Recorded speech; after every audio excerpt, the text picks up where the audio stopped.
Life as We Know It with Tom Walton. Most of us know a little bit about a lot of things. And if we're lucky and have a cool hobby, we know a lot about one thing. I'm always reminded of the story about the fellow who decided to try skydiving for the first time. As bad luck would have it, he jumped out of the plane only to discover to his horror that his parachute would not open. He was plummeting rapidly toward the earth when he spotted a small dot far below him. The dot quickly began to get larger, and the neophyte skydiver realized it was another human flying up toward him. "Hey," he screamed to the guy as they neared each other.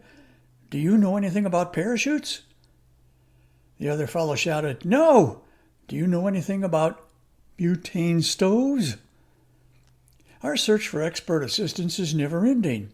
Often we reach for our wallets and pay someone who has the expertise we lack and who willingly endures the unpleasantness we ourselves would rather not face. A plumber comes immediately to mind. If a guy spends 8 hours unclogging toilets, he's entitled to a beer at the end of the day. In fact, I'll buy. Think about the service industry and how many times we rely on the skills of others. Think also about the dangers some of them face. If I need a new roof on my house, do you think I would ever for an instant consider installing it myself? I watch those guys scramble around on a sharply pitched roof like they're on flat ground, and I have to look away. What about carpentry? I've long felt that if my life had taken me in a different direction and steered me toward the building trades, I would have picked carpentry. Wood provides one of the most wonderful aromas in our lives. I love the smell of sawdust in the morning. I think it would be neat to build things out of wood. My respect and admiration for people who make their own furniture is limitless. In fact, as a kid, I once built my own hockey stick. It was one long piece of wood, which served as the handle, and 2 short pieces I nailed to the business end of the thing. It was heavy and cumbersome and frankly exhausting trying to hit a puck while skating. Plus it broke a lot, a clear reflection of my poor craftsmanship and my ill-advised choice of 2x4s. But if there's one job above all others for which I'm happy to hire someone else, it's electrician. Ask me about AC/DC and I'm likely to start humming one of their greatest hits.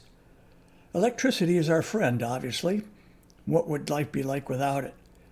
Regardless, I start to sweat if I have to monkey around in the circuit breaker box in the garage. All those amps scare me, and I don't even know what an amp is. I once called an electrician to come for a wiring problem, and he said he went by the name Mr. Sparky. When he got everything working again, I asked him about the name.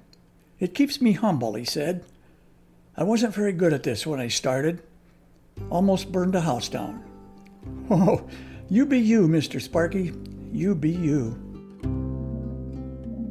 Life as We Know It is written and hosted by Tom Walton and is a production of WGTE Public Media.